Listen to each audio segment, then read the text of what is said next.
औज़ुबिल्लाहिमिनश्शैतानिर्रजीम बिस्मिल्लाहिर्रहमानिर्रहीम। दुरूदो सलाम ख़त्मे मर्तबत सल्लल्लाहु अलैहि वसल्लम आपकी आले पाक, आपके जाने सारो अंसार और असहाब पर। अस्सलाम वालेकुम तमाम देखने वाले सुनने वालों को इंतहाई मोहब्बत, खुलूस और अदब व एहतराम के साथ मेरा सलाम अर्ज़ है। मैं आपकी मेज़बान सैयदा ज़हरा रिज़वी और आज कराची एजुकेशन फोरम की जानिब से हम लाइव सेशन के साथ हैं कि जिसका नाम है कि what is the right choice after matric and why commerce why science. और इसी के साथ हमारे दो गेस्ट मौजूद हैं, सर दानिश अहमद अस्सलाम वालेकुम, सर वसी हैदर अस्सलाम वालेकुम। वालेकुम अस्सलाम। सर वसी हैदर का तारुफ करवाती वालेकुम अस्सलाम। कि जितने भी समझती हूँ कराची के बच्चे जो कॉमर्स की फील्ड में पढ़ रहे हैं और यकीनन वो सर को जानते ही होंगे, क्योंकि तकरीबन कराची के तमाम बड़े नाम जो हैं एजुकेशन ट्यूशंस के जो कॉमर्स से हैं, तकरीबन तमाम कोचिंग सेंटर वगैरह सभी जगह पर सर का नाम मशहूर है। सर वसी हैदर हमारे साथ मौजूद हैं। इन्होंने MBA किया है business school Karachi university business school से और इसके अलावा बहरिया यूनिवर्सिटी के भी तालिबे इल्म रहे हैं। MPhil के हवाले से अगर मैं सर की बात करूं तो तकरीबन 12 साल से तालीम के शोबे से वाबस्ता हैं। इस वक्त मुंसलिक हैं शाहजी मास्टर जी और मैक कॉलेजिएट से और इसके अलावा नमल यूनिवर्सिटी में भी सर लेक्चर आ रहे हैं। जी सर वसी अस्सलाम वालेकुम, कुछ बताना चाहेंगे? वालेकुम अस्सलाम। माशाल्लाह बहुत बेहतरीन इंट्रोडक्शन करवाया आपने, बहुत बहुत शुक्रिया। इसी के साथ हमारे पास मौजूद हैं सर दानिश अहमद, इनका भी तारुफ करवाती चलूँ कि जो कि साइंस फैकल्टी में मुख्तलिफ कोचिंग सेंटर्स मुख्तलिफ कॉलेजेस में आप मुंसलिक रहे हैं, जिसमें कॉमिक्स मैक कॉलेजिएट और बी मास्टर्स और हैविस कोचिंग के भी डायरेक्टर में से भी रहे हैं और साथ में ब्लूम्स स्कूलिंग सिस्टम में डायरेक्टरशिप के साथ जो है आपने अपने फ़राइज़ जो है सर अंजाम दिए हैं और एजुकेशन फील्ड में अपना एक ख़ास नाम रखते हैं। जी सर दानिश अहमद, आप बताना चाहेंगे अपने बारे में कुछ? सबसे पहले तो बहुत बहुत शुक्रिया, आपने बहुत प्यारा माशाल्लाह इंट्रोडक्शन करवाया। और इसके अलावा ये है कि जाहिर सी बात है हमें अपने टॉपिक पे आना चाहिए कि जो आपने इंट्रोडक्शन है उसमें मेरे मुतालिक सब कुछ तो बता ही दिया है कि क्या है और क्या मामलात हैं। बस ये कि आज हमारा जो मोटिव है वो ये है कि साइंस के हवाले से जो भी मामलात हैं वो मैं डील करूँगा और कॉमर्स के हवाले से जो भी मामलात हैं उनके लिए सर वसी हैदर मौजूद हैं। तो बहुत बहुत शुक्रिया आपके इंट्रोडक्शन का। आप आगे मूव कर सकती हैं। जी बेहद शुक्रिया। और कुछ सवालात हैं जो मैं सर दानिश और सर वसी हैदर से करना चाहूँगी। सबसे पहले सर दानिश, मैं आपसे सवाल करूँगी, वही सवाल आपसे होगा लेकिन उसकी जगह कॉमर्स आएगा, कॉमर्स की जगह साइंस, लेकिन दोनों से मैं पहला सवाल जो है सेम ही करूँगी कि अपॉर्चुनिटीज़ इन कॉमर्स और साइंस क्या है और कॉमर्स से पढ़ने के बाद मैक्सिमम या मिनिमम कैरियर जो है क्या होगा, और इसका इंट्रोडक्शन भी बताते चलिएगा आप। सब देखें जी, कॉमर्स के हवाले से अगर करियर की बात की जाए तो बहुत सारे जो अपॉर्चुनिटीज़ हैं वो मैं समझता हूँ कि कॉमर्स की कंपैरेटिवली ज़्यादा अपॉर्चुनिटीज़ होती हैं, क्योंकि अगर कोई मेडिकल लेता है, डॉक्टर बनता है, उसका एडमिनिस्ट्रेटर भी जाकर कॉमर्स वाला ही बनता है, ठीक है ना। फिर वहाँ अकाउंटेंट चाहिए और दीगर बहुत सारी एडमिनिस्ट्रेशन वगैरह में आपको कॉमर्स वाली वहाँ पर भी नजर आएंगे, ठीक है ना। इंजीनियरिंग की जो इंडस्ट्रीज होती हैं वहां पर भी जो अकाउंटेंट बैठा होता है, जो फाइनेंस से रिलेटेड बंदे बैठे होते हैं, ठीक है जी, वो जो इंस्टॉलमेंट्स बनाते हैं, कितने का प्रोजेक्ट बनेगा, फाइनेंसिंग करते हैं, प्रोजेक्शंस करते हैं, वो भी कॉमर्स वाले ही होते हैं, ठीक है ना। अच्छा, फिर there so bundles of opportunities के अगर कोई बच्चा कॉमर्स ले, बहुत सारे ये सोचते हैं पेरेंट्स कि हमारा बच्चा डफर है तो उसको कॉमर्स में उठा के डाल दो। दर हकीकत ऐसा नहीं है। जरूरी नहीं है कि अगर कोई बच्चा जो है वो बहुत ही डफर है फिर जाकर उसको डालें, और बहुत अगर चीता है तो उसको जाके इंजीनियरिंग या मेडिकल में डॉक्टर बनाएंगे, हम अपने बच्चे को इंजीनियर बनाएंगे, डफर है तो कॉमर्स में डाल दिया, ऐसा नहीं है। बल्कि कॉमर्स बहुत ही बेहतरीन अपॉर्चुनिटीज देता है आजकल के बच्चों को, ठीक है ना। मिसाल के तौर पर आप बैंकिंग इंडस्ट्री की अगर मैं बात करूं, आपको पता है इस वक्त तकरीबन 1.4 मिलियन ब्रांचेस हैं इस वक्त। सिर्फ बैंकिंग सेक्टर एक जो कॉमर्स की बड़ी जो है हब है जहां पर बहुत ज्यादा अपॉर्चुनिटीज क्रिएट होती हैं, 1.4 मिलियन तो सिर्फ ब्रांचेस हैं पूरे पाकिस्तान में। अच्छा, फिर इंटरनेशनली भी हमारी बहुत सारी ब्रांचेस हैं जहां पर पाकिस्तानी जो है बंदे काम कर रहे हैं और उन्होंने कॉमर्स पढ़ा, यहाँ से MBA किया, ACCA किया, सिमा, पेफा, वट। अच्छा, तो अब 1.4 मिलियन जब ब्रांचेस हैं, 14 लाख ब्रांचेस में अब अगर 10 का भी आप स्टाफ लगाएं तो देखें कितनी जो है करोड़ से भी ज्यादा जो है वो अपॉर्चुनिटी सिर्फ बैंकिंग सेक्टर क्रिएट करता है, नंबर 1। अच्छा, क्या सिर्फ बैंकिंग सेक्टर है? नहीं, सिर्फ बैंकिंग सेक्टर तो नहीं है ना। अब हमारे पास क्या है, हमारे पास फाइनेंशियल कंपनीज है बहुत सारी, पाक ब्रुनाई समेत दी, बहुत सारी फाइनेंशियल कंपनीज है जो इन्वेस्टमेंट करती हैं, इंश्योरेंस कंपनीज है हमारे पास, बड़े बड़े नाम है वो सारे हैं। अच्छा, फिर मैनेजमेंट एंड एडमिनिस्ट्रेशन, वक्त के साथ साथ ना बड़ा चेंज आया है बिजनेस के अंदर। पहले था सेठ वाला निजाम, यानी कि अगर मैंने सारा पैसा लगाया हुआ है, अगर सारा पैसा मेरा लगा हुआ है तो फिर क्या होगा, मैं ही खुद बैठूंगा सेठ बन के, मैं ही सारे फैसले करूंगा। लेकिन अब जो लोग हो गए, लोग बहुत ज्यादा प्रोफेशनल हो गए हैं। अब लोग क्या करने लगे हैं कि लोगों में ये आ गया कि अब वो खुद जो है अपना बिजनेस रन नहीं करते, बल्कि एक डायरेक्टर रखते हैं, प्रोफेशनल बंदे रखते हैं, प्रोफेशनल बंदे रखकर और उनसे कहते हैं कि जी आप इसको लेकर चले, तो एमबीए सीए ऐसी सीए वहां पर बहुत ज्यादा जा रहे हैं, ठीक है ना। प्लस ये है कि टीचर्स आप बन सकते हैं, ठीक है ना। टीचर्स भी आपको पता है सैकड़ों हजारों टीचर्स हैं जो कि चल रहे हैं। और फिर बिजनेसमैन बनने के लिए, बिजनेसमैन एक अच्छा कामयाब बिजनेसमैन मैं समझता हूँ कि अगर कोई कॉमर्स पढ़ेगा, बिजनेस स्टडीज पढ़ेगा, तभी वो एक अच्छा बन सकता है। तो अपॉर्चुनिटीज तो बेहिसाब है। तो अगर, लेकिन अगेन बात आती है इंटरेस्ट में, कि इंटरेस्ट बच्चे का किस तरफ है, ठीक है जी। तो बस इतना कहना चाहूंगा। बाकी सर दानिश साइंस के हवाले से बताएंगे कि अपॉर्चुनिटीज साइंस में क्या जो है, अगर एक बंदा साइंस सिलेक्ट करता है तो क्या क्या ऑप्शन है उसके पास, या क्या अपॉर्चुनिटी होंगी जब वो पढ़ के निकलेगा। जी सर दानिश। देखिए, पहली बात तो ये कि जो सर वसी ने कहा उससे मैं जाहिर सी बात इत्तेफाक करता हूँ एक लिहाज तक। लेकिन अब साइंस की अगर बिल्कुल बात की जाए और कॉमर्स की, दोनों की बात की जाए, तो सिर्फ उनके तमाम पॉइंट में एक पॉइंट पे मैं इत्तेफाक करूंगा कि कभी भी कोई फील्ड अगर आप सिलेक्ट कर रहे हो तो सबसे पहले आपको अपना इंटरेस्ट देखना चाहिए। और अगर बिलफर्ज आपका इंटरेस्ट कॉमर्स में हो, आपका इंटरेस्ट साइंस में हो, आपका इंटरेस्ट आर्ट्स में हो, तो वो कहते हैं ना, दिल लगी गति से तो परी क्या चीज़ है। तो भाई आपको जो भी पसंद आता है आपको ले लेना चाहिए, उसमें कोई प्रॉब्लम की बात नहीं है। लेकिन अब रही बात इंटरेस्ट के बाद स्कोप की, तो आप डिफरेंट लोगों से इसके मुतालिक ओपिनियन लेंगे, वो डिफरेंट ओपिनियन देंगे।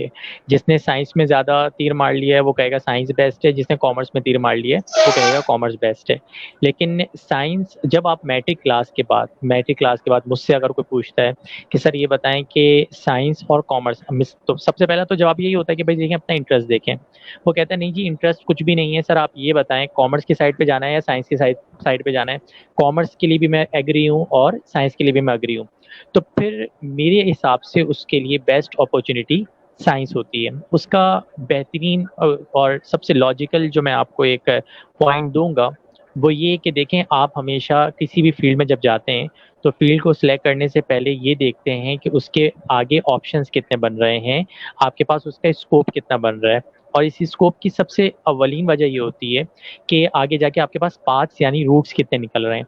और जिस पॉइंट को मैं अब उठाने जा रहा हूँ वो ये है कि देखें, अगर आप साइंस ले लेते हैं तो साइंस के बाद आपके पास सारी की सारी फील्ड्स खुली हुई होती हैं आफ्टर योर एंटर।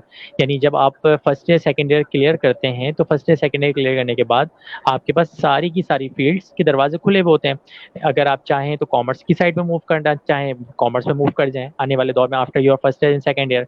चाहें तो आप जो उसमें साइंस में कंटिन्यू रखें, चाहे तो आप आर्ट्स में आ जाएं, चाहे तो आप ACCA कर लें, चाहे मतलब कॉमर्स वाले जितनी भी फील्ड सिलेक्ट करना चाहें साइंस वाले भी कर सकते हैं। लेकिन अगर कोई बच्चा आफ्टर मैट्रिक एग्जामिनेशन कॉमर्स की साइड पे नहीं बल्कि साइंस की साइड पे नहीं बल्कि कॉमर्स की साइड पे आ जाता है और फॉर एग्जांपल 2 साल के बाद यानी फर्स्ट ईयर सेकंड ईयर के बाद उसका माइंड चेंज होता है और वो कहता है कि नहीं यार मुझसे गलती हो गई, मैं सॉफ्टवेयर इंजीनियरिंग करना चाहता हूँ।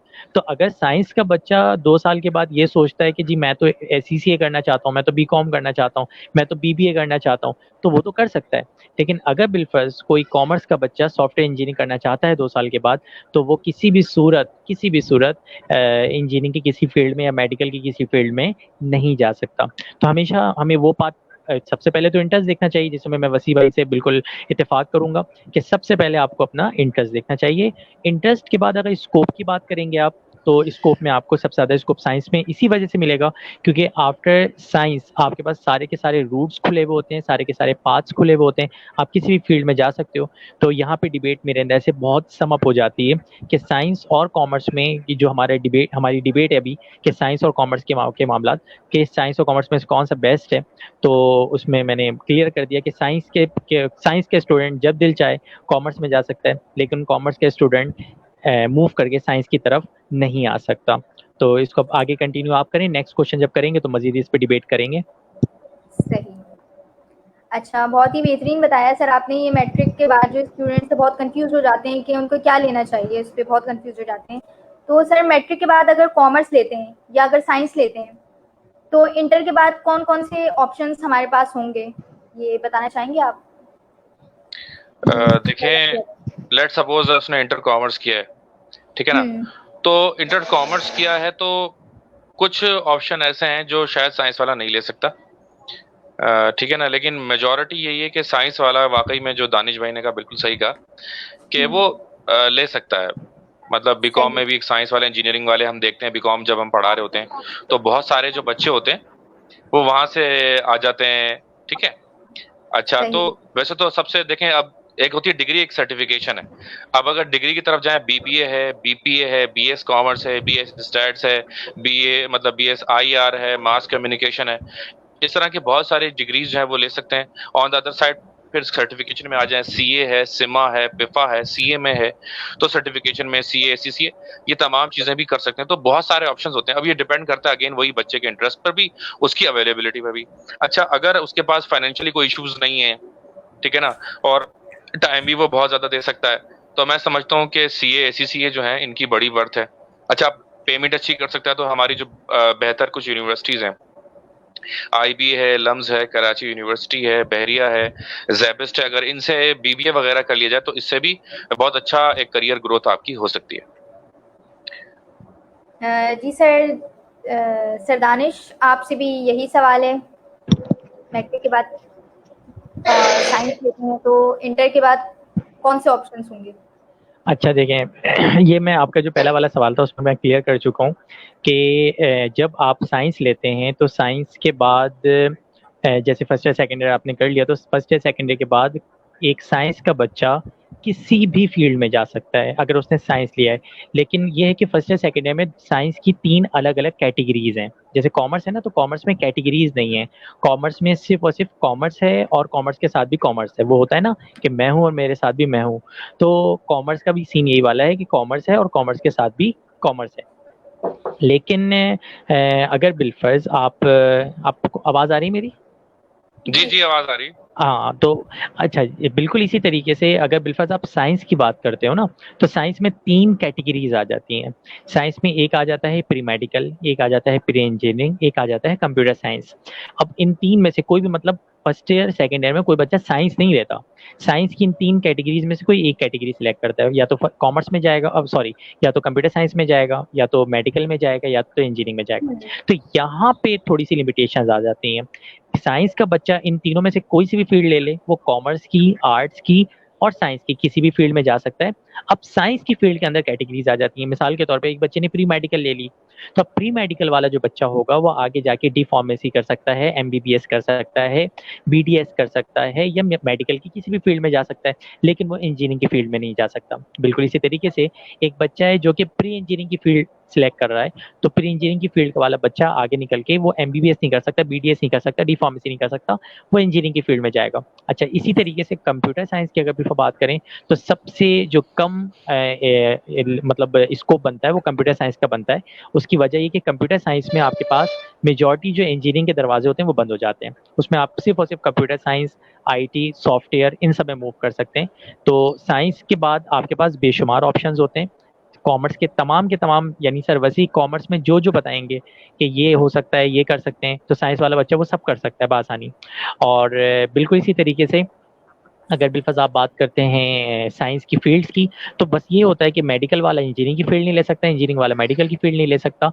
लेकिन जो स्कोप की जब बात करते हैं, तो आगे निकल के इतनी सारी फील्ड्स हैं, इतनी सारी फील्ड्स हैं कि मुझे नहीं लगता कि कोई भी बच्चा फर्स्ट या सेकेंड या साइंस से करने के बाद अपनी एजुकेशन कंटिन्यू नहीं रख सकता। उसको कहीं ना कहीं, इवन अगर वो सी रेडर भी है, तो उसको कहीं ना कहीं तो एडमिशन मिल ही जाता है। और अगर बिलफस कोई भी एडमिशन ना दे, तो फाइनली इकरा यूनिवर्सिटी तो होती है कि अगर आपकी सांसें चल रही हैं तो आप हमारे पास आ जाए हम आपको एडमिशन दे ही देंगे ठीक है ना। तो ये सही है। अच्छा, सही, बिल्कुल बिल्कुल। आप दोनों ने ही बहुत ही बेहतरीन अपॉर्च्युनिटीज़ बताई, बहुत ही आपने अपनी-अपनी फ़ील्डों की तारीफ़ की। तो एक सवाल करना चाहूँगी कि आप दोनों ने इतनी अपॉर्च्युनिटीज़ बता तो दी, लेकिन फिर भी लोग अनएम्प्लॉयड क्यों हैं? देखें, मैं ये समझता हूँ कि उसके दो मेजर रीजंस हैं। पहला रीजन ये है कि अनएम्प्लॉयमेंट तो है, हमारे इकोनॉमिक डाउनफॉल। आप हमारे मुल्क की हालत देखें, ठीक है जी। अब टोटल 2 कंट्रीज हैं, उनको 3 हिस्सों में कैटेगराइज किया जाता है। एक है हमारे पास डेवलप्ड कंट्रीज, दूसरे हैं हमारे पास डेवलपिंग कंट्रीज, और तीसरे अंडर डेवलप्ड कंट्री। तो हम थर्ड वर्ल्ड कंट्रीज में काउंट होते हैं, जिनकी हालत जो है मजीद खराब होती जा रही है। तो अल्लाह ताला से दुआ करते हैं कि जल्द से जल्द हमारे हालात बेहतर हो। अच्छा, अब हुआ क्या है कि अनएम्प्लॉयमेंट की मैं समझता हूँ एक तो वो सबसे बड़ी वजह हमारे इंडस्ट्रीज का कम होना है, ठीक है जी। अब हमारे यहाँ इंडस्ट्रीज कम है, जब इंडस्ट्रीज कम है तो डेफिनेटली एम्प्लॉयमेंट रेट भी कम होगा, ठीक है जी। बिजनेस हमारे यहाँ लगता नहीं। अच्छा, बिजनेस हमारे यहाँ कोई लगाना चाहता है तो उसको इतना अच्छा जो है वो ब्रेक नहीं मिलता, मतलब गवर्नमेंट जो है हमारे यहाँ बहरहाल हकीकत है कि इतना सपोर्ट नहीं करती है, ठीक है ना। मैं खुद एक बैंक से मुंसलिक हूँ, और वहाँ क्या होता है कि बैंक, सिर्फ मैं अपने बैंक की एक जनरल में बात कर रहा हूँ कि इतनी सारी रिक्वायरमेंट्स हैं, ढेर सारी रिक्वायरमेंट्स, वो बंदा पूरी करे। अब जमीन ले, अब कॉस्ट ऑफ कैपिटल हमारे यहाँ इतनी ज्यादा है, फिर इन्वेस्टमेंट, एक इंडस्ट्री लगाना पाकिस्तान के अंदर जो है ना एक बहुत ही बड़ा मसला है, मैं समझता हूँ। अब जमीन लें, अब जो साइट एरिया है, कोरंगी इंडस्ट्रियल एरिया है, ठीक है ना। अब ये इंडस्ट्रियल एरिया में एक प्लॉट जो होता है वो कम से कम भी मरे से मरा आपको 25 करोड़ रुपए का मिलेगा, ठीक है जी। अब खाली प्लॉट, अच्छा फिर क्या करना है, फिर उस पर कंस्ट्रक्शन। अब जब उस पर कंस्ट्रक्शन आप करने जाएंगे तो जाहिर है कि उतने ही कई करोड़ रुपए उसकी कंस्ट्रक्शन के लिए चाहिए। अच्छा, परमिशंस, अब जाहिर है कि आप अच्छी तरह जानते हैं कि सरकारी इदारों में हम क्या हालात देखते हैं, पर एक एक परमिशन लेने के लिए कितने कितने पैसे आपको देने पड़ेंगे, कितने चक्कर आपको लगाने पड़ेंगे। तो रिसेंटली जो है हमने एक फाइनेंसिंग की, और फाइनेंसिंग हमने की कोई 20 मिलियन हमने की, और ये समझ लें कि जस्ट हमने जो है ना उसको 10% ऑफ द टोटल कैपिटल उसको दिया। 20 मिलियन अगर हमने दिए तो उसने खुद भी अपने पास से जो लगाए होंगे ना, मरे से मरे भी उसने कोई 100 मिलियन तो जरूर लगाए उसने। अच्छा, अब 120 मिलियन से वो प्रोजेक्ट स्टार्ट हुआ। अब उसके अंदर क्या हुआ, 1.5 साल से वो प्रोजेक्ट स्टार्ट नहीं हो सका। क्यों? क्योंकि के इलेक्ट्रिक वालों की वजह से, के इलेक्ट्रिक वालों ने पीएमटी नहीं लगाई। पीएमटी के लिए उसने 50-60 लाख रुपए भरे, ठीक है जी। फिर वो आगे बढ़ा प्रोसेस, फिर पीएमटी लगने का मसला। अच्छा जी, पीएमटी लगी, उसके बाद इशू ये आया कि अब मीटर नहीं है, मीटर का मसला। मीटर के लिए उसने फिर 10-15 लाख, 20 लाख रुपए खिलाए, ठीक है ना। फिर कोई तार वगैरह का मसला हो गया, तो अभी तक के इलेक्ट्रिक का ही मसला सॉल्व नहीं हुआ, फिर वो गैस का मसला। तो हमारे यहाँ इश्यूज बहुत ज्यादा है। हमारे यहाँ बिजनेस, मैं समझता हूँ एक मिनिस्टर को जो प्रोटोकॉल हासिल होता है, हमारे यहाँ वो प्रोटोकॉल मिलना चाहिए बिजनेसमैन को, क्योंकि ये एक बिजनेसमैन जो होता है उसकी वजह से बहुत सारे लोगों के घरों के चूल्हे जल रहे होते हैं। तो बात ये कि हमारे यहाँ बिजनेसमैन को सपोर्ट इतनी नहीं मिलती, ठीक है ना। अब अगर हम स्कूलों की बात करें, स्कूल्स की क्या पोजीशन है आज हम देखते हैं।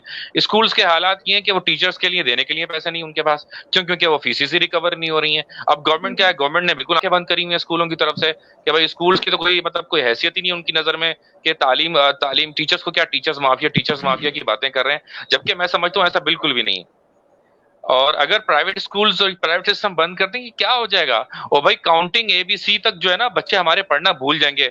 अब ये लगाए ना अपने बच्चों को गवर्नमेंट में जो इतनी बातें करते हैं, ये प्राइवेट में पढ़ाते क्यों जब इतनी ज्यादा बातें करते हैं, ठीक है ना। अच्छा ठीक है, मैं कुछ स्कूल्स हैं जो बहुत ज्यादा फीसेस लेते हैं, मैं मानता हूँ, लेकिन तमाम ऐसे बहरहाल नहीं होते। तो इकोनॉमिक डाउनफॉल और हमारे बिजनेस की, इंडस्ट्रीज का कम होना एक बहुत बड़ा रीजन है, रीजन नंबर वन। दूसरा जो हमारे पास रीजन है, the second reason is what, the lack of skills. अब हमारा बच्चा जब जाता है, पाकिस्तान का पढ़ा हुआ बच्चा, उसने जाकर अगर दूसरी जगहों पर वो जाता है, पाकिस्तान से बाहर जाके निकलता है, तो उनके पास इंडिया से भी आ रहे हैं, उनके पास बांग्लादेश से भी आ रहे हैं, उनके पास दीगर जगहों से भी आ रहे हैं। तो हमें उन यूनिवर्सिटी से भी कॉम्पीट करना होगा, ठीक है ना। अगर हमारा क्वालिटी ऑफ एजुकेशन अगर हमारा डेवलप होता है तो इससे भी बहुत ज्यादा मैं समझता हूँ कि हमारे एम्प्लॉयमेंट रेट में डेफिनेटली फर्क आ सकता है। और हमें नंबर वन, हमें अपने बिजनेस इंडस्ट्रीज जो हैं उनको बहुत ज्यादा सपोर्ट करने की जरूरत है, चाहे वो सर्विसेज हैं, चाहे वो मैन्युफैक्चरिंग है, चाहे वो ट्रेडिंग है, ठीक है जी। अच्छा, तालीमी इदारों को हमें स्ट्रेंथन करना होगा, उनको ताकत देनी होगी। जो हम कर सकते हैं एजुकेशन इंस्टीट्यूशंस के लिए वो भी हमें करना होगा, तभी मैं समझता हूँ कि हमारे मुल्क के हालात बेहतर होंगे। और हमारे यहाँ जो एम्प्लॉयमेंट रेट हम देख रहे हैं बहुत तेजी से गिर रहा है। अभी मैं आपको बताऊं, रिसेंटली जो ये है, जो कोरोना वायरस की सिचुएशन है, इसके बारे में कहा गया है कि सिर्फ इस कोरोना वायरस की वजह से पाकिस्तान के अंदर जो अनएम्प्लॉयमेंट रेट में इंक्रीज आएगा, दैट विल बी 28%। तो ये एक 220 मिलियन का जो कंट्री है उसके अंदर ये 28%, इट इज टू मच, बहुत ज्यादा ये है। अल्लाह ताला हमारे मुल्क पर रहम करे। अच्छा, इसी के साथ सर दानिश आपसे भी यही सवाल है मेरा। अच्छा जी, अब रही बात अनएम्प्लॉयमेंट की, तो इसमें अनएम्प्लॉयमेंट में देखो, मेरा सबसे पहला जुमला तो ये है कि देख, जिंदगी में ना जो रोजगार है या रिस्क है वो इंसान अपने नसीब से कमाता है। ये मैं आपको बताऊं, ये बहुत ज्यादा मुझसे ना, जब मैं क्लास, अभी आजकल तो क्लासेस नहीं चल रही हैं, लेकिन जब मैं क्लासेस कर रहा होता था या सेशन कर रहा होता था तो मुझसे बहुत सबसे ज्यादा ये सवाल किया जाता था कि सर ये बताएं कि जॉब कितने की लगेगी, या मिसाल के तौर पे इस फील्ड का कितना स्कोप है, या कहाँ कहाँ इसमें जो है ना कितनी बड़ी जॉब लग जाती हैं, पैसे कितने मिलते हैं, अला बला बला अला। तो एक बात मैंने हमेशा से ये समझी है, मेरे पेरेंट्स से भी सिखाई है, आपकी पेरेंट्स से सिखाई होगी, और एक हकीकत है ये कि ये जो डिग्रीज है ना, पैसे और जॉब और कारोबार, तरक्की, ये डिग्रीज पे डिपेंड करती ही नहीं है। ये मैं आपको सच बात बता रहा हूँ। और इसको मैं एक जुमले में समअप करूंगा कि अगर बिलफर्ज आपको डिग्रीज और आपकी एजुकेशन पैसे कमा के देती, तो मलिक रियाज जो कि 8वीं पास है, वो उसके उसके जो है ना सारे एमबीए और बीबीए वाले जो है ना इसके एम्प्लॉय नहीं होते। तो ताकि मलिक रियाज 8वीं पास है, सब जानते हैं कि मैट्रिक भी नहीं किया हुआ मलिक रियाज ने, लेकिन हम जैसे कितने इंजीनियर, हम जैसे कितने डॉक्टर्स, और हम जैसे कितने एमबीबीए और बीबीए जो होंगे वो उसके एम्प्लॉय होंगे। तो इंसान जो रोजगार कमाता है वो नसीब से कमाता है। अनएम्प्लॉयमेंट सिर्फ पाकिस्तान का मसला नहीं है, ये पूरी दुनिया का मसला है। और अपॉर्चुनिटीज कभी भी, ये जिस दुनिया में हम जी रहे हैं या ये जो दुनिया बन चुकी है, तो अपॉर्चुनिटीज यहाँ पे अब मिलती नहीं है, यहाँ पे अपॉर्चुनिटीज छीननी पड़ती हैं। तो ये बस ये अगर बिल्कुल हमारे बच्चे का जहन बन जाएगा ना कि मुझे अपॉर्चुनिटीज मिलेंगी नहीं, मुझे अपॉर्चुनिटीज छीननी पड़ेंगी, मुझे मुझे लेनी भी नहीं पड़ेगी, छीननी पड़ेंगी आपको अपॉर्चुनिटीज। तो अब यहाँ पे अनएम्प्लॉयमेंट की अगर बिल्कुल बात करें तो सबसे बड़ी अनएम्प्लॉयमेंट की वजह हमारे नौजवान में शर्म है। मेरे हिसाब से देखें, मैं बिल्कुल इस बात से इत्तेफाक करता हूँ बस ये कि हमारे यहाँ जॉब्स इतनी नहीं है, लेकिन हमारे यहाँ जॉब्स अगर नहीं है ना, तो साथ में हमारा जो नौजवान तबका है उसके अंदर शर्म भी बहुत है। मिसाल के तौर पे मेरा एक दोस्त है, वो काफी मतलब आई थिंक बीबीए किया हुआ था, एमबीए किया हुआ था उसने, तो उसको जॉब नहीं मिल रही थी।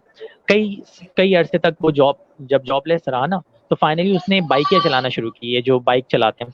तो जब वो बाइकें चलाता था ना, तो हेलमेट पहन के चलाता था। वो कहता था यार दानिश, मुझे शर्म आती है यार, इतना इतना मैं पढ़ा लिखा हूँ और मैं बाइकें चला रहा हूँ। मैं कहता था यार इसमें शर्म की क्या बात है। अभी कुछ दिन पहले की बात है, एक टीचर की मैंने पोस्ट वगैरह देखी थी कि वो बेचारे चिप्स बेच रहे हैं।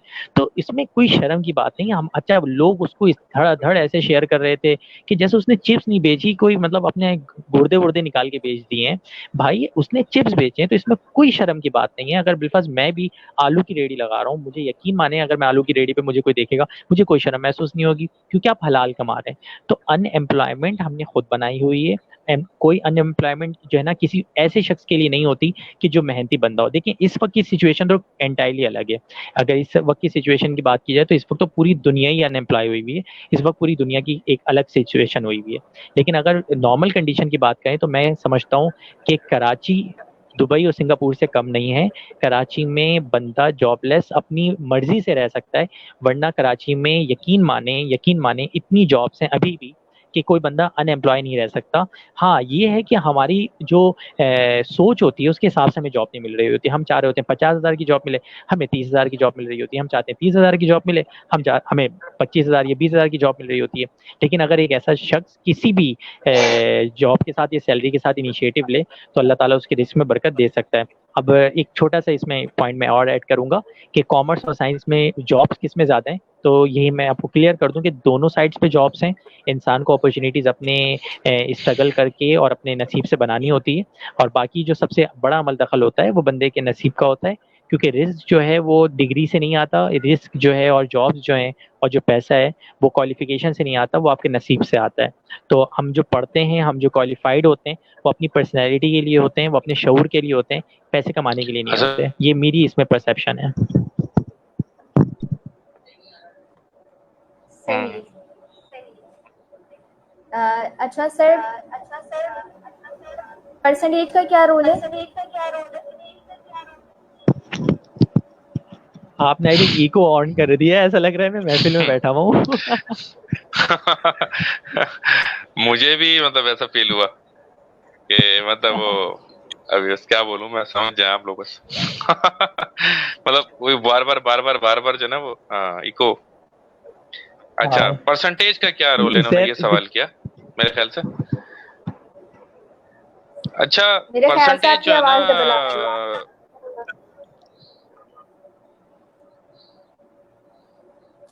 हाँ वैसे आप सही कह रहे हैं, परसेंटेज के हवाले से क्या मेरी बताना है आवाज आपको। डबल आ रही है? जी जी, नहीं नहीं, आपकी आवाज़ क्लियर आ रही है। अच्छा अच्छा अच्छा अच्छा, ठीक है ठीक। अच्छा, बात ये कि परसेंटेज पर शायद दानिश भाई मेरी बात से इत्तेफाक ना भी करें, शायद कंफर्म नहीं है वैसे, तो अभी पता चलेगा जब मैं बोल दूंगा।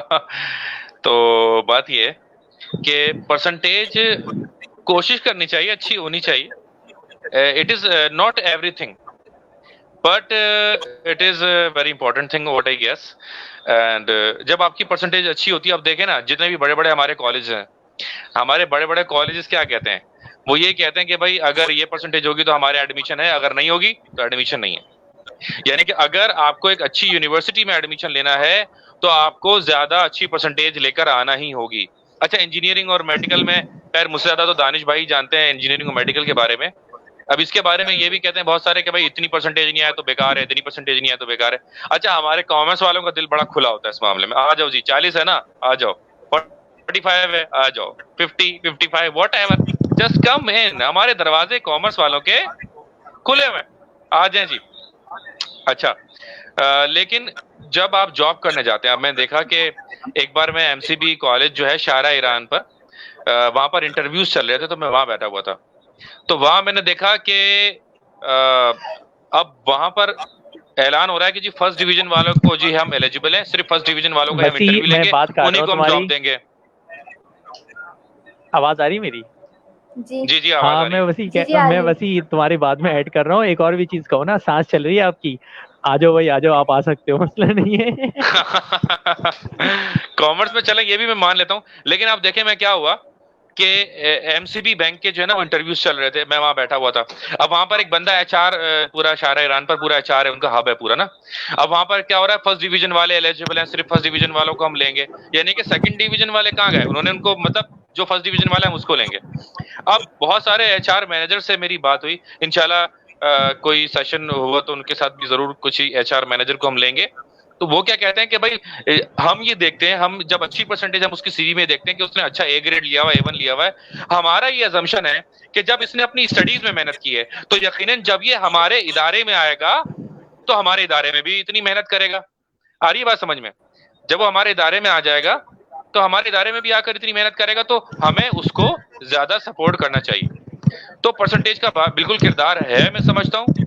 या आपको नंबर वन एक अच्छी यूनिवर्सिटी में एडमिशन के लिए अच्छी परसेंटेज चाहिए, ठीक है ना, फिर आपको जॉब हासिल करने के लिए भी अच्छी डिवीजन चाहिए, ठीक है ना, स्कॉलरशिप्स मिल जाती हैं, फिर आपको ये भी एक अपॉर्चुनिटी है कि स्कॉलरशिप्स भी आप अच्छी परसेंटेज की बुनियाद पर ले लेते हैं। कराची यूनिवर्सिटी जो स्कॉलरशिप देती है, मैं समझता हूँ वो भी A1 और ए ग्रेड वालों के लिए होती है, इससे नीचे वालों के लिए नहीं होती स्कॉलरशिप, आप देखें तो। बस इतना ही है, परसेंटेज बहरहाल इसकी इंपॉर्टेंस है। Percentage is not everything although, but इसकी बहरहाल इंपॉर्टेंस है, मेरी नजर में बहुत ज्यादा इंपॉर्टेंस है। अच्छा सर, मेरा आपसे सवाल है कि सर दानिश भी जरा इसके बारे में कहे ना पहले। एक मिनट सर, दानिश का भी जरा लेना। हाँ जहरा, परसेंटेज के हवाले से आपने सवाल किया था ना, जो उस पर वसी डिबेट कर रहे थे। परसेंटेज के हवाले से बिल्कुल जो वसी ने कहा है मैं उसको ये इंडोर्स करूँगा। उसकी वजह यही है कि जो परसेंटेज है, देखें परसेंटेज का मामला ना, पहले इसमें यहाँ पे मैं कॉमर्स और साइंस दोनों को इक्वल लूँगा। पुराने दौर में एक ट्रेंड ये था कि जो जिसकी अच्छी परसेंटेज होती थी वो साइंस की तरफ चला जाता था, और जो बी ग्रेडर सी ग्रेडर होता था, इस तरह के बच्चे होते थे, वो कॉमर्स की साइड में मूव हो जाते थे। लेकिन पिछले 2-3 सालों में मैंने ये ट्रेंड चेंज होता हुआ देखा। पिछले 2-3 सालों में मैंने नोट किया है कि बहुत से बच्चे ऐसे हैं कि जिनका A1 ग्रेड होता है, बहुत अच्छी परसेंटेजेस होती हैं, और वो भी कॉमर्स साइड में मूव कर रहे होते हैं। तो इस अब परसेंटेज का मैटर नहीं है, असल ये है कि जी हाँ, ये बिल्कुल मैं मानूंगा, अभी भी कहूँगा कि आपकी परसेंटेज अगर अच्छी है, आप मेहनती तालिब इल्म है, तो आप साइंस की तरफ मूव करें। और अगर बिल्कुल आप थोड़ी साइंस से कम मेहनत करके आगे जाना चाहते हैं तो कॉमर्स की साइड पे चले जाएं। लेकिन ऐसा भी नहीं होता, अक्सर और बेशतर ऐसा समझते हैं लोग कि कॉमर्स तो बस हलवा है, जाएंगे और पास हो जाएंगे। ऐसा नहीं होता, कॉमर्स में भी जाहिर सी बात है आपके मुश्किल सब्जेक्ट्स मौजूद हैं। अगर यहाँ फिजिक्स है तो वहाँ अकाउंटिंग मौजूद है, इस तरह से आपके पास मुश्किल सब्जेक्ट्स वहाँ पे भी मौजूद हैं। तो कॉमर्स भी कोई ऐसा नहीं है कि जी हलवा है, आपने बस खाना है जाके। कॉमर्स में मेहनत मौजूद है, कोई सी भी फील्ड हो उसमें आपको मेहनत करनी होती है। तो अपना इंटरेस्ट देख के आपको सिलेक्ट करनी चाहिए फील्ड। मेरे हिसाब से जो बच्चा 60+ हो, जो 60 बिलो हो, उसको तो कॉमर्स और आर्ट्स की साइड पे जाना चाहिए, साइंस मेरे ख्याल से उसको सिलेक्ट नहीं करनी चाहिए। लेकिन जो 60+ है तो वो 90 तक, 92% हो, 91% हो, दोनों अपॉर्चुनिटीज उसके लिए बेस्ट हैं। कॉमर्स भी अच्छी है, साइंस भी अच्छी है, लेकिन उसको अपना इंटरेस्ट देखना चाहिए। बाकी अपने सीनियर से और अपने जो पेरेंट्स वगैरह हैं उनसे भी मशवरा करना चाहिए और फिर उसके हिसाब से अपना फ्यूचर उसको डिसाइड करना चाहिए। जी ज़हरा।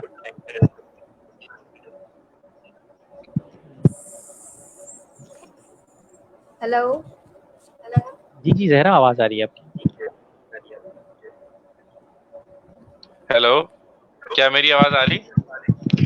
जी आ रही जी। है आवाज़ वैसे आपकी। अच्छा अच्छा, ठीक है ठीक है। अच्छा, मेरा आपसे सवाल है सर, कॉलेज के सिलेक्शन से रिजल्ट पे फर्क पड़ता है?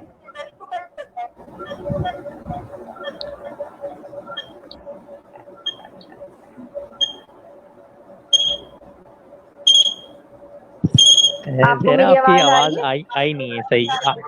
आवाज़ आ रही है लेकिन इन्होंने क्वेश्चन समझ में नहीं मेरी आया आवाज आ आपका। रही है, मैं बताता हूँ, मैं बताता हूँ, आवाज आ रही है ना मेरी? जी जी आ जी रही है आपकी आवाज़। अच्छा, इन्होंने ये जी सवाल जी किया आ रही है कि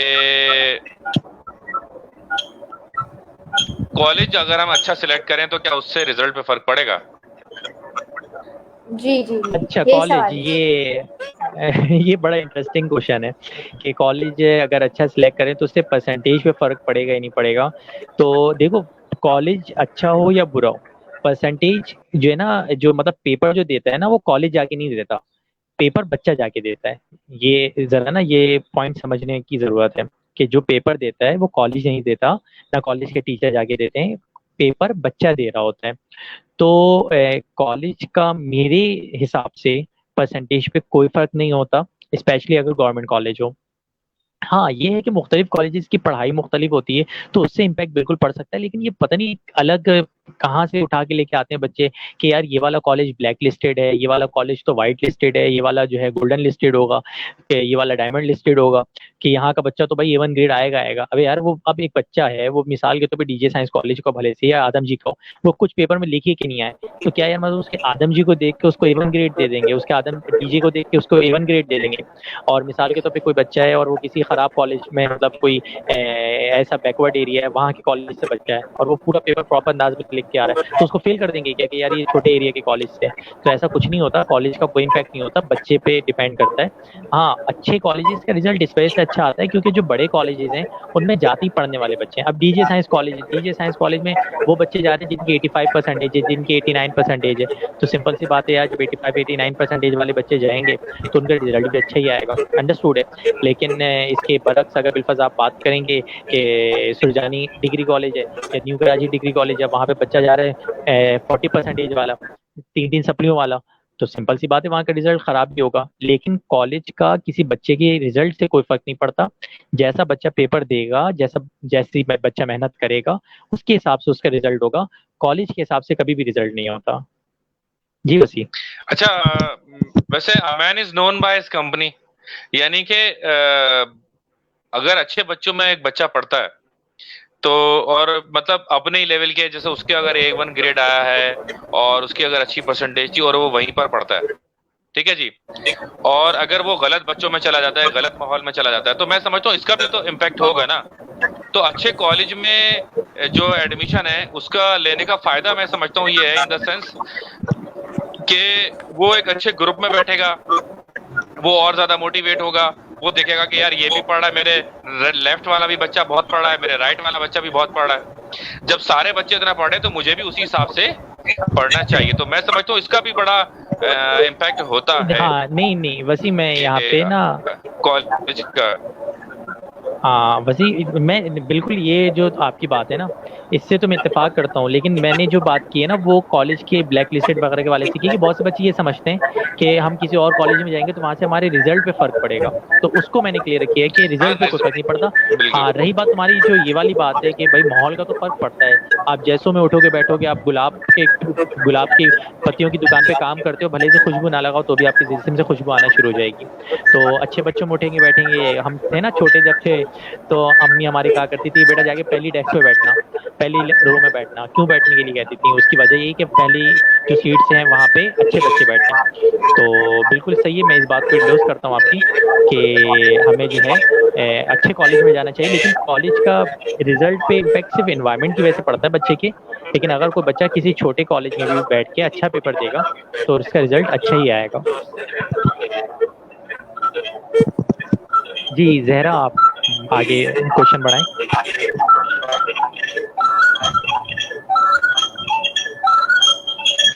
जहरा, आवाज आ रही है आपको मेरी?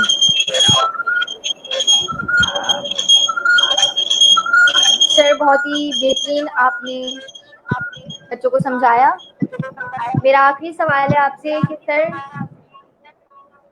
के स्टूडेंट्स जो हैं जॉब वगैरह के हवाले से जो होता है, जॉब के साथ भी स्टडी कर रहे होते हैं वो स्टूडेंट्स, उनके का सामना पेश करना पड़ता है उन्हें, तो उनके हवाले से क्या कहेंगे आप कि उन्हें किस फील्ड में जाना चाहिए? मेरे अंदर से ये क्वेश्चन आपने रिपीट किया है कि जॉब्स के हवाले से, ये अगेन वही क्वेश्चन हो गया कि अगर बिलफर्ज कोई बच्चा है उसको जॉब्स के हवाले से कौन सी फील्ड सेलेक्ट करनी चाहिए। तो मैं इस पे अपना पॉइंट ऑफ व्यू दे चुका हूँ कि जो जॉब्स हैं वो फील्ड के अकॉर्डिंगली नहीं मिलती, जॉब्स आपके नसीब से मिल रही होती हैं। तो इस पे तो मैं डिबेट कर ही नहीं रहा ना। हाँ, अब स्कोप के हिसाब से बात कर सकते हैं कि किसमें स्कोप और अपॉर्चुनिटीज ज़्यादा होती हैं। तो उसमें इंजीनियरिंग के हवाले से अगर देखा जाए तो इस वक्त IT हो गई, सॉफ्टवेयर इंजीनियरिंग हो गई, मैकेनिकल हो गई, इलेक्ट्रिकल हो गई, ये वो मदर फील्ड्स हैं कि जिसमें आपके पास ऑप्शन ही ऑप्शन है, जॉब्स ही जॉब्स हैं इस वक्त मार्केट में।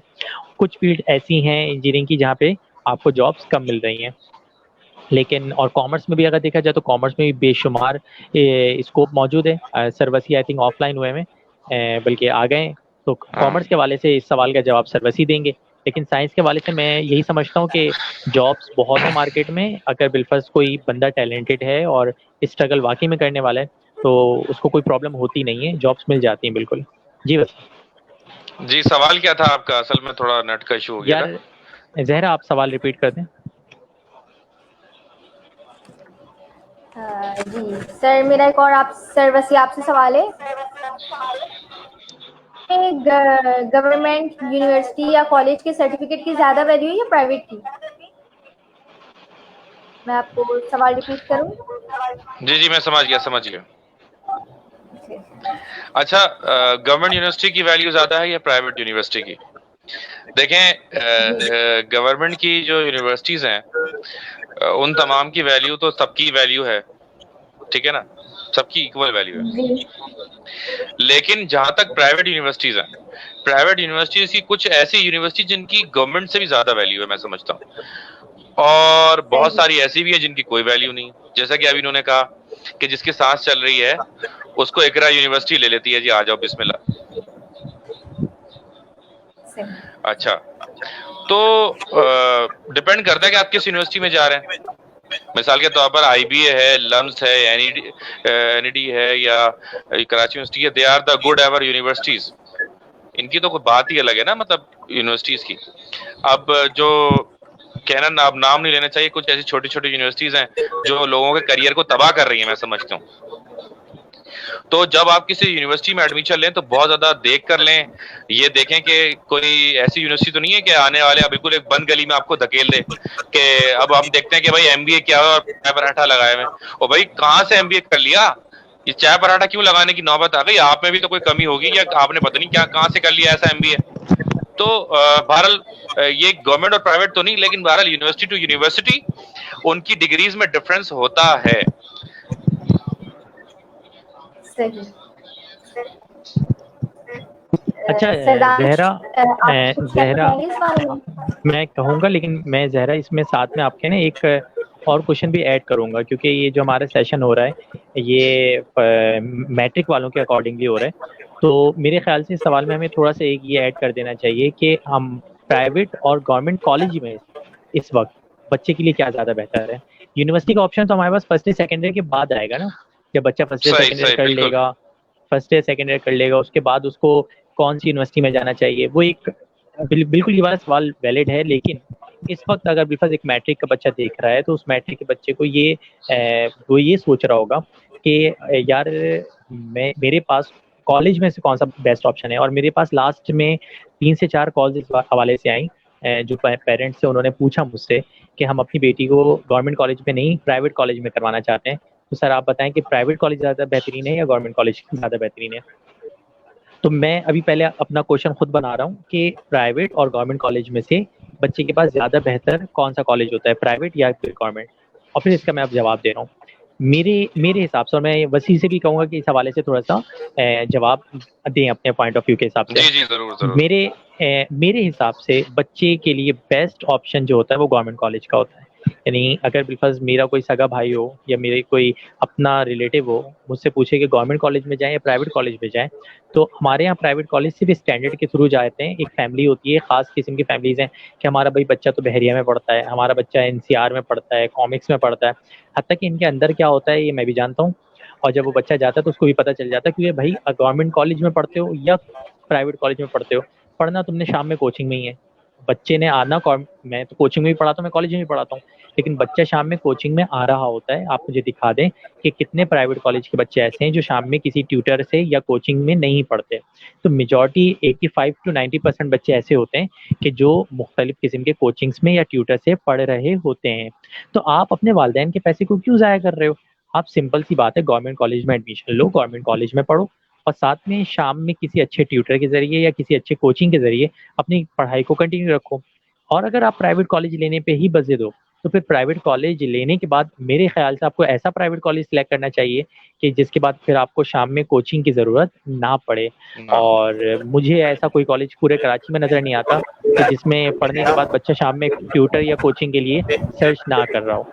तो मेरा इसमें जवाब ये है कि बच्चे को, अगर बच्चे की परसेंटेज अच्छी है, हाँ सप्ली वाले बच्चे होते हैं, ये होते हैं अब इनके पास लास्ट में प्राइवेट कॉलेज का ऑप्शन होता है, बट अगर अच्छी परसेंटेज है तो आपको गवर्नमेंट कॉलेज में जाना चाहिए।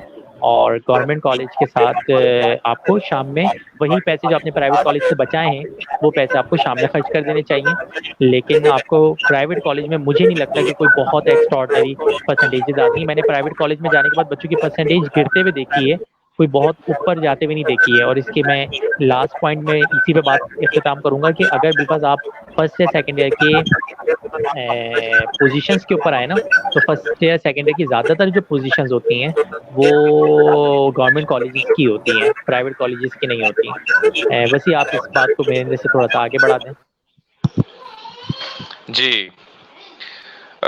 मैं ये समझता हूँ कि बिल्कुल आपने जो भी बातें की बिल्कुल ठीक की, कि बेहतर है कि गवर्नमेंट स्कूल, गवर्नमेंट कॉलेज में ले लिया जाए एडमिशन प्राइवेट कॉलेज के मुकाबले में। बिल्कुल सही है आपकी बात, क्योंकि अगर आपने कोचिंग पढ़ना है या तो फिर ऐसे बेहतरीन कॉलेज में लें जिसमें आपको शाम में कोचिंग ना लेना पड़े, ताकि कम से कम वो आपके पास स्पेस बचे। अच्छा, लेकिन मेरा दानिश भाई एक कंसर्न है कि बहुत सारे जो है प्राइवेट कॉलेज जो बेचते हैं अपने बच्चों को, उसकी वजह ये होती है कि उनको ये लगता है कि हमारा तुलबा तंजीमें हैं वहां पे और हमारा बच्चा सियासत की नजर हो जाएगा, लड़ाई झगड़ों में पड़ जाएगा, हमारा बच्चा बिगड़ जाएगा, यूं है यूं है यूं है। तो मैं समझता हूँ कि ऐसा नहीं है, और ऐसा नहीं होता कि भाई हम भी गवर्नमेंट कॉलेज में पढ़े और हमने दीगर हमारे कजन्स, हमारे भाई, हमारे दोस्त, आज जितने भी टीचर्स मैं देखता हूँ मेजोरिटी उनमें से गवर्नमेंट कॉलेज की होती है 99%, और कोई भी ऐसा ऐसा बिगड़े हुए नहीं है। तो मैं समझता हूँ कि तुलबा तंजीमों के बारे में जो ख्यालात हैं ये ऐसा नहीं है, और होनी भी चाहिए। मैं समझता हूँ तुलबा तंजीमें, और ये थोड़ी सी सोशल की यानी कि रिस्पॉन्सिबिलिटी आती है उनके अंदर, क्योंकि स्टूडेंट्स की एज से ना मुआशरे के बारे में, सोसाइटी एज अ होल के बारे में भी हमें सोचना चाहिए। तो what you think about this, के क्या ये कंसर्न लोगों का सही है या नहीं? यानी कि ये तुलबा तंजीमें होती हैं, जी हम प्राइवेट में डालेंगे, वहां पे पता नहीं हमारे बच्चे के साथ क्या हो जाएगा। जी बस ये आप मुझसे पूछ रहे हैं इस पॉइंट पे? जी हाँ भैया, बिल्कुल आपसे पूछ रहा हूँ। हाँ यार देखो, इसमें तुलबा तंजीमों का जहाँ तक मामला है ना, मैं आपको सच बात बताऊँ, मैं जितने भी कॉलेजेस के, इनफैक्ट यूनिवर्सिटीज भी जानता हूँ, कभी भी ऐसा नहीं होता कि सर से पकड़ के तुम्हें तंजीम के अंदर दाखिल कर दिया जाएगा। वो भी बच्चे ही होते हैं फाइनली। कॉलेज में भी होता है तंजीमों का सिलसिला होता है, लेकिन हमने भी कॉलेज में पढ़ा है, कुछ यूनिवर्सिटीज में पढ़ा है, और मेरे स्टूडेंट्स भी पढ़ते हैं। अगर आप न्यूट्रल होके चलना चाहते हो तो कोई प्रॉब्लम नहीं होती। अक्सर व बेशतर जो तंजीम के चक्कर में फंसते हैं लड़के, और अगर लड़कियां तो कम होती हैं, लड़के ज़्यादा होते हैं इस हवाले में, लेकिन वो अपने वही टशन और भरमबाजी के चक्कर में पड़ते हैं, अपने ग्रुप बनाने के चक्कर में फंसते हैं। अदरवाइज अगर कोई बच्चा न्यूट्रल होकर तरीके से पढ़ के निकलना चाहे कॉलेज से, तो चाहे कितनी ही तंजीमों, कोई मामला नहीं होता। और अब तो वैसे भी हालात बहुत बेहतर हो चुके हैं। हमने जिस दौर में कॉलेज पढ़ा था, हमने जिस दौर में यूनिवर्सिटीज़ को डील किया है, तो उस वक्त जाहिर सी बात है सियासी तौर पर मामला बहुत अलग थे। अब तो सियासी तौर पे सिर्फ और सिर्फ कोई भी तंजीम स्ट्रांग नहीं है ना, मैं नाम नहीं ले रहा, लेकिन कोई भी तंजीम स्ट्रांग नहीं है लेकिन अब सियासी तौर पे सिर्फ एक ही ताकत है, वो रेंजर्स की ताकत है, और इसके अलावा कुछ भी नहीं है। तो आप रेंजर्स तो ज्वाइन कर नहीं सकते ना भाई, सिंपल बेहतर है सी बात है। मोहतात होके ही बोलो। है ना। वरना वीगो खड़ी भी होगी। लेकिन ओके ओके नहीं, ओके। मैं एक सच बात बता रहा हूँ कि आप देखा जाए तो रेंजर्स होती है बस, अगर देखा जाए कॉलेजेस में, यूनिवर्सिटीज में अब रेंजर्स का कंट्रोल होता है। तंजीमों का इतना खास कंट्रोल अब नहीं है, किसी भी तंजीम का कंट्रोल नहीं है। और अगर आप न्यूट्रल होकर चलना चाहते हो तो किसी गवर्नमेंट कॉलेज में या गवर्नमेंट यूनिवर्सिटी में, गवर्नमेंट कॉलेज का तो बहुत छोटा लेवल आता है इस मुकाबले में, यूनिवर्सिटीज में आता है तंजीम का ज्यादा मसला, कॉलेजेस में इतना ज्यादा नहीं आता। और जो था वो भी अब खत्म हो चुका है।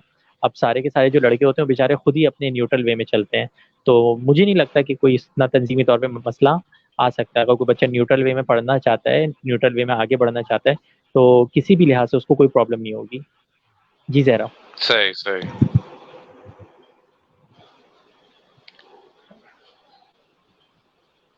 जहरा आई थिंक म्यूट हुई हुई।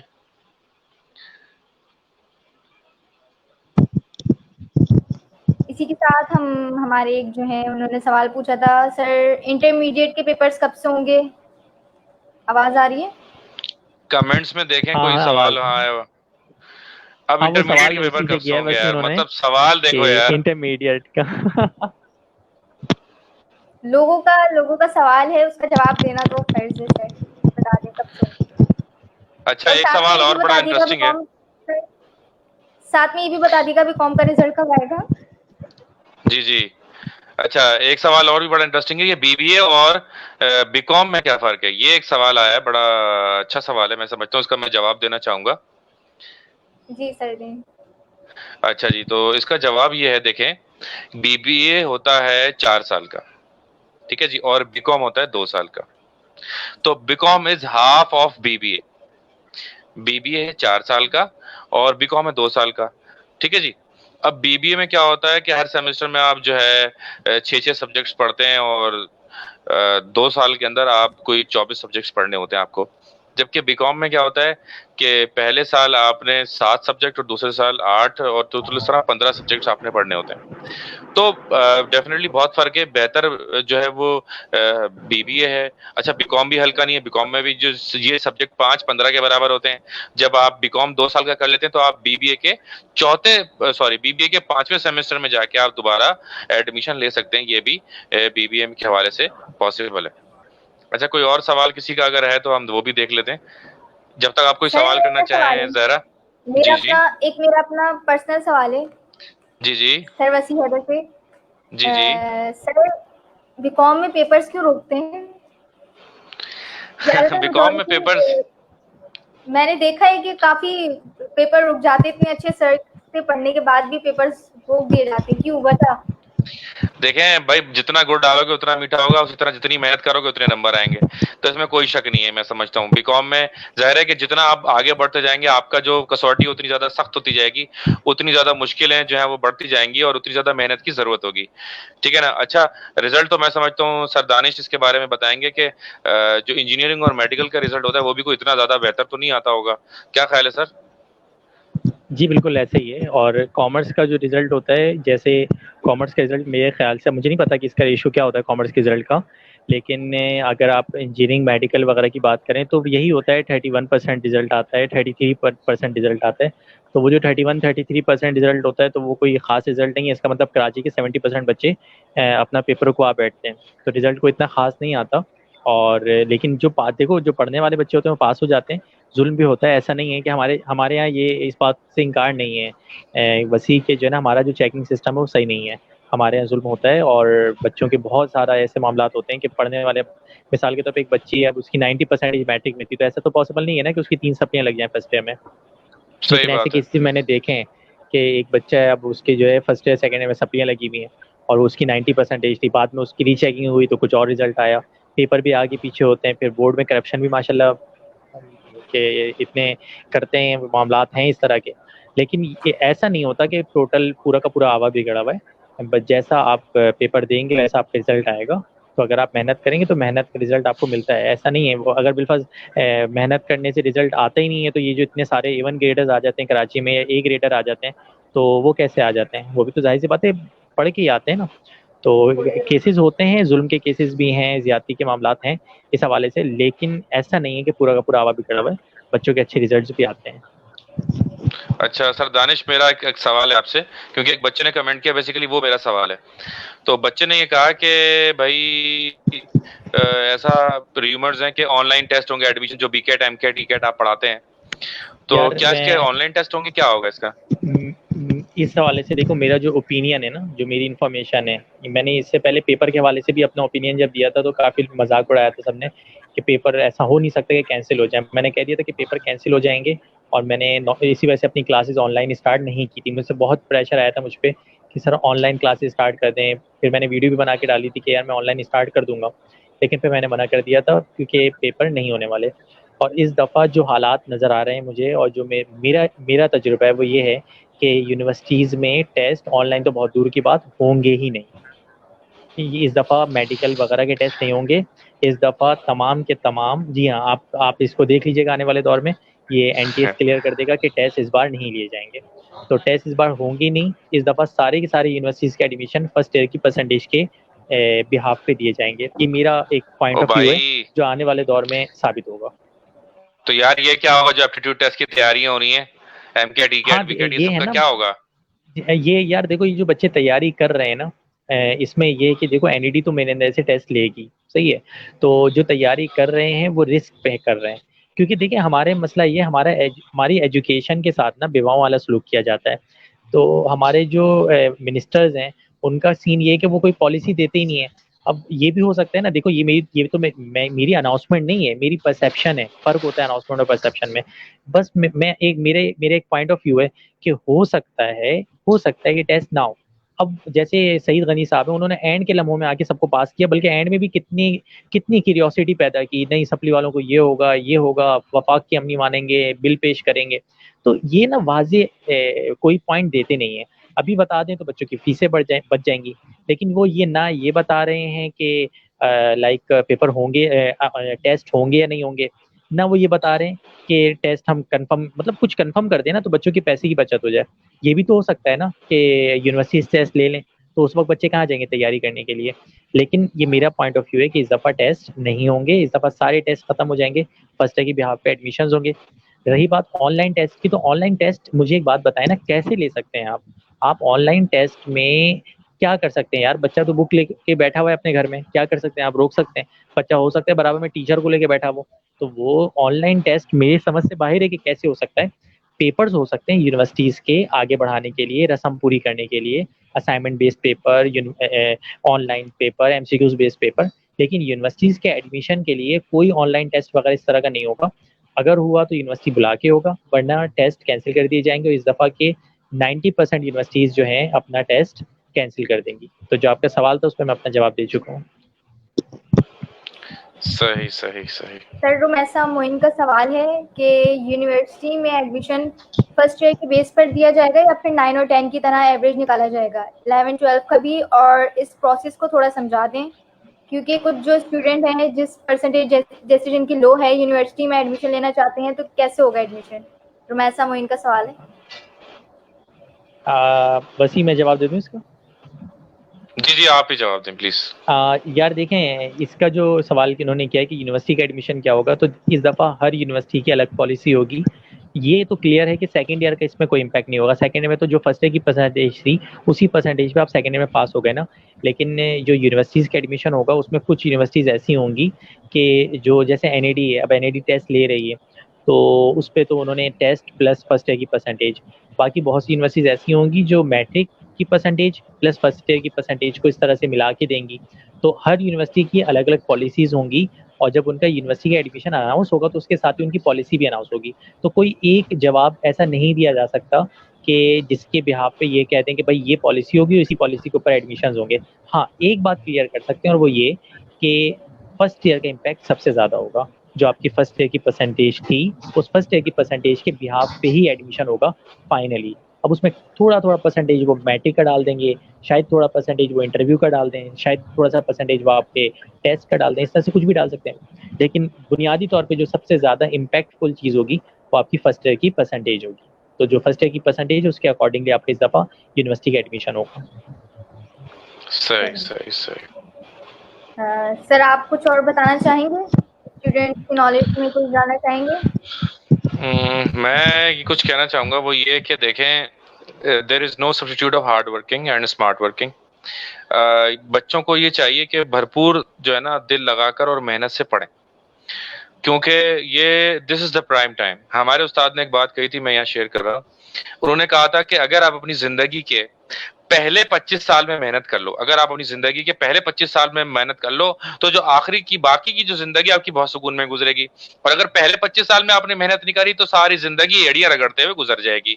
तो ये बात मैं तमाम स्टूडेंट जो मुझे सुन रहे हैं उनको ये कहूंगा कि जितना ज्यादा हो सके अपनी पढ़ाई पर भी तवज्जो दें और मेहनत करें पढ़ाई पर। ये पबजी और ये व्हाट्सएप और ये फेसबुक और ये टिकटॉक और ये जो तमाम चीजें, इन पर जरा कम से कम वक्त लगाएं और काम की बातें जो है वो देखें। जो है नेट है, पॉजिटिव और नेगेटिव दोनों तरह का इस्तेमाल है, तो जरा पॉजिटिव साइड पर रहें और अपने जो है ना कम से कम पहले 25 साल में जो है ना आप दबा के फुल मेहनत करें पढ़ाई पर। उसके बाद आप स्टडी करें, उसके बाद जो है ना आप छोड़ें, एंजॉय करें, फिर आप लाइफ जो है ना उसके बाद फुल आप जो है ना एंजॉय करेंगे आप। सर बस ये मैं कहना चाहता था। सर दानिश आप हाँ क्या ठीक पैगाम है देना चाहेंगे बच्चों को? यार, बहुत वसी ने बहुत ज़बरदस्त बात की है। और वो यही है कि जाहिर सी बात है कि देखें ये वक्त है, इस वक्त तो एक क्रिटिकल सिचुएशन है, वक्त ही वक्त है। तो अब बच्चे जाहिर सी बात है सोशल मीडिया वगैरह में टाइम अपना ज़ाया कर भी रहे हैं, लेकिन सबसे इंपॉर्टेंट चीज़ है हार्ड वर्क। आप अपने इस टाइम को यूटिलाइज़ कर सकते हैं। सबसे बढ़ के आप ऑनलाइन यूट्यूब के ज़रिए अपनी इंग्लिश को इम्प्रूव कर सकते हैं, लैंग्वेज को इम्प्रूव कर सकते हैं। आने वाले दौर में आपको बहुत काम आएगी इंग्लिश लैंग्वेज। इसी तरीके से आप अपनी इंफॉर्मेटिव और दीगर चीज़ों की तरफ फोकस कर सकते हैं। आप नेट के ज़रिए बहुत कुछ सीख सकते हैं। इंटरनेट इस वक्त एक बहुत बड़ा टीचर है, सबसे बड़ा टीचर इस वक्त इंटरनेट है। तो गूगल पे जो भी सर्च करें आपको मिल सकता है। तो आप अपने टाइम को देखें, time is money and money is everything. सबसे इंपॉर्टेंट चीज़ टाइम है। इस वक्त वक्त हमारे पास है, लेकिन हमारा कोई टास्क नहीं है, कोई हमारा एम नहीं है। इस वजह से हमें ना ये वक्त बहुत भारी लग रहा है। तो इस वक्त में अपना एक एम बनाएं, अपना टास्क बनाएं, अपनी जो प्रियोरिटीज़ हैं उन्हें लिखें, और फिर उसके ऊपर अगर बिलफर्ज आप अमल करेंगे तो मेरे ख्याल से बेहतरीन हो जाएगा। और रही बात फर्स्ट ईयर वालों की, तो आप अपना टाइम ज़ाया किए बगैर ऑनलाइन हो या किसी भी वे में होम ट्यूशन के ज़रिए अपनी एजुकेशन स्टार्ट कर दें, क्योंकि फिर यही होगा कि एंड में आपके पास पढ़ने का टाइम नहीं होगा। तो आपको बिल्कुल अपनी कोचिंग्स वगैरह और कॉलेजेस वगैरह स्टार्ट कर देने चाहिए। बाकी मैं तमाम बच्चों को अपनी तरफ से बेस्ट ऑफ लक ही कहूँगा कि अल्लाह ताला आप लोगों को बहुत सारी दे और बहुत सारी कामयाबियाँ नसीब फरमाए। सर मेरा एक आखिरी सवाल मेरा आप दोनों से है, पैसे किस फील्ड में ज्यादा है? जिस फील्ड में पैसे ज्यादा हो अक्सर लोग जो है वही चूज करते हैं, क्योंकि मैंने अक्सर लोगों को देखा है और सुना भी है कि जिस फील्ड में ज्यादा पैसे होते हैं वो लोग शौक अपना छोड़ देते हैं और उस फील्ड में पढ़ना चाहते हैं। तो इस हवाले से आप क्या कहना चाहेंगे और बच्चों को क्या पैगाम देना चाहेंगे, क्योंकि पैसा जो है इंसान को शौक की तरफ लाता है। तो इसके बारे दानिश में भाई पहले बताएं। आप बोले। देखिए वो इत्तेफाक की बात है कि होस्ट जो है ना बेचारी बच्ची है, वरना मैं इसका जवाब कुछ और देता फिर। लेकिन क्योंकि सवाल ऐसा है भाई, पैसे किस फील्ड में ज़्यादा है। तो पैसे में इससे पहले भी मैं अपना पॉइंट क्लियर कर चुका हूँ कि पैसे नसीब से आते हैं, फील्ड वगैरह से नहीं आते। और अगर फील्ड के ऊपर पैसों का कोई दारोमदार नहीं होता, मैंने कॉमर्स वालों को ज़्यादा कमाते हुए, इंजीनियरिंग वालों को कम कमाते हुए, मैंने इंजीनियरिंग वालों को ज़्यादा कमाते हुए, कॉमर्स वालों को कम कमाते हुए देखा है। तो ये जो कमाई होती है, ये जो पैसे कमाते हैं ना आप, ये आने वाले दौर में अपने टैलेंट के ऊपर, अपने नसीब के ऊपर, अपने उस मामला पे कमा रहे होते हैं। डिग्री सिर्फ आपको ना एक की होती है कि अंदर जब दाखिल हो रहे हैं किसी भी सिस्टम में, मिसाल के तो वसी साहब हैं, और वसी साहब की बैंकिंग की जॉब है या किसी कोई भी जॉब कर रहे हैं ये, या मैं कोई जॉब कर रहा हूँ फॉर एग्जांपल, तो अंदर वो जब एंटर हो रहे हैं किसी भी डिपार्टमेंट में, तो डिपार्टमेंट में एंटर होते हुए उनको सिर्फ डिग्री ज़रूरत पड़ी होगी, लेकिन उसके बाद उनको काम जो है ना डिग्री ने नहीं करके दिया होगा, उनका काम वसी ने खुद ही किया होगा। या जहरा कहीं पे जॉब कर रही हैं या काम कर रही हैं, तो जहरा को खुद ही काम करना पड़ेगा। तो इंसान अपने टैलेंट के ऊपर कमाता है, और अगर आपके अंदर टैलेंट मौजूद है तो आप यकीन माने, आप डिग्री ना भी लें तो भी आप लखपति या करोड़पति, अरबपति, खरबपति सब बन सकते हैं। और अगर आपके अंदर टैलेंट नहीं है तो मैंने यकीन माने एमफिल वालों को डिग्री लेके फिरते हुए देखा हुआ। तो पैसे जो है डिग्री से नहीं आते, पैसे आपके टैलेंट पे आते हैं। वसी भाई आप आगे कंटिन्यू कर लें इस पॉइंट को। जी सर वसी। अच्छा जी, देखिए कुछ जॉब्स तो ऐसी हैं, कुछ जॉब्स ऐसी हैं जिसमें पैसा ज्यादा है। अच्छा, पैसा दो तरह का होता है, एक काला धन होता है और एक गोरा धन होता है। तो ये भी डिफाइन करना बहुत जरूरी है कि आप कौन से धन की वैसे बात कर रहे हैं। अच्छा, बैंकिंग इंडस्ट्री में बड़ी अच्छी जो है वो सैलरीज मिलती हैं, लेकिन मैं मेडिकल का बताऊं, अब मैं बताऊं, ऐसे मैंने कुछ डॉक्टर्स देखे जो एक एक दिन में 3-3 ऑपरेशन कर रहे हैं, एक एक ऑपरेशन की फीस 5 लाख रुपए, अब वो एक ही दिन में 15 लाख रुपए। तो they are bundles of professions के जहाँ पर बहुत अच्छे पैसे मिलते हैं। मेडिकल में भी है, इंजीनियरिंग में भी पैसा है, कॉमर्स में भी पैसा है। लेकिन फिर हमारे एक उस्ताद की मैं आपको बात बताता हूँ। तो मेरे एक उस्ताद ने कहा कि जो भी काम करो उसमें ज्यादा पैसा है, जो भी काम करो, लेकिन शर्त यह है कि जो भी काम करो उसमें कमाल की मंजिल पर पहुंच जाओ, एक ऐसे उरूज पर पहुंच जाओ कि आप नाकाबिले तस्खीर बन जाओ। This is the point. वहां पर आप लोगों की मजबूरी बनते हो और लोग आपको ज्यादा पैसे देकर जाएंगे, आपके कम काम के ज्यादा पैसे देकर जाएंगे। अच्छा, फिर मैंने देखा कि बहुत सारे मैं डॉक्टर्स जब देखता हूँ कि कुछ डॉक्टर्स ऐसे हैं जो 100 रुपीज लेते हैं फीस, 200 रुपीज लेते हैं। फिर मैंने कुछ डॉक्टर्स देखे कि वो 4,000 5,000 रुपए ले रहे हैं यार, वो 5 मिनट भी नहीं देखते। तो यार वाकई में यार कोई तो वजह है ना, उनको 2-2 महीने बाद का अपॉइंटमेंट मिल रहा है। या वो फिर टीचर्स भी हम देखते हैं कि टीचर्स की क्लास कहाँ हो रही है, बहरी ऑडिटोरियम में हो रही है। कुछ ऐसे टीचर्स हैं माशाल्लाह से। तो मतलब हर फील्ड में, जिस फील्ड में भी आप कमाल पे जाएंगे इंशाल्लाह पैसे आपको बहुत मिलेंगे। पैसे हासिल करने के लिए कमाल की मंजिल हासिल करना मैं समझता हूँ जरूरी है, कोई भी प्रोफेशन हो। चलिए सर, और आप दोनों को एक दूसरे से कुछ सवाल वगैरह पूछने के, मैट्रिक के बाद वैसे बच्चों को क्या लेना चाहिए बेसिकली? आप दोनों ही बता दें। भाई मैं तो कहूँगा कॉमर्स ले लो, सुकून से जिंदगी गुजरेगी। और मैं कहूँगा साइंस ले लो, सुकून से जिंदगी गुजरेगी। भाई अगर सुकून से जिंदगी गुजारनी है ना, भाई कॉमर्स से सुकून से जिंदगी गुजारनी, कॉमर्स ले लो, सुकून से जिंदगी गुजरेगी। हाँ, अगर जिंदगी अजाब बनानी है तो फिर मेडिकल या इंजीनियरिंग की तरफ चले जाओ, मैं समझता हूँ। मुझे लगता है मेडिकल में पैसे ज्यादा हैं। मेडिकल में दवाइयां भी ज्यादा है बेटा, और वैसे भी कोरोना के बाद सबसे बेहतरीन फील्ड मेडिकल ही है अब। वैसे भी सारी फील्ड तो बंद ही हो गई है। ओ भाई डॉक्टर भी तो जा रहे हैं, आप ये भी तो देखिए, डॉक्टर भी कहाँ, मतलब डॉक्टर लेकिन कमा के तो मर रहे हैं ना कम से कम।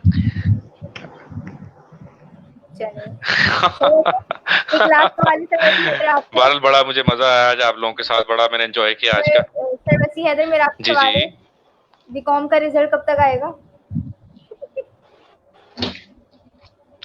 बीकॉम का रिजल्ट इंशाल्लाह in the couple of months expected है इंशाल्लाह। फिर क्या आपको लगता है कि कितने बच्चे आपसे पढ़े हुए पास होंगे? अल्लाह करे हर बच्चा जिसने मुझसे पढ़ा है या किसी से भी पढ़ा है, अल्लाह उसको कामयाब करे, अल्लाह उसको जिंदगी भी अल्लाह उसकी जो है आसान बनाए। मेरी दुआ है सब अल्लाह करे सब पास हो जाए। जब मेरा रिजल्ट आएगा मैं आपको जरूर दिखाऊंगी। चलिए, आप दोनों का बेहद शुक्रिया। बिल्कुल इंशाल्लाह अल्लाह आपको कामयाब भी करे।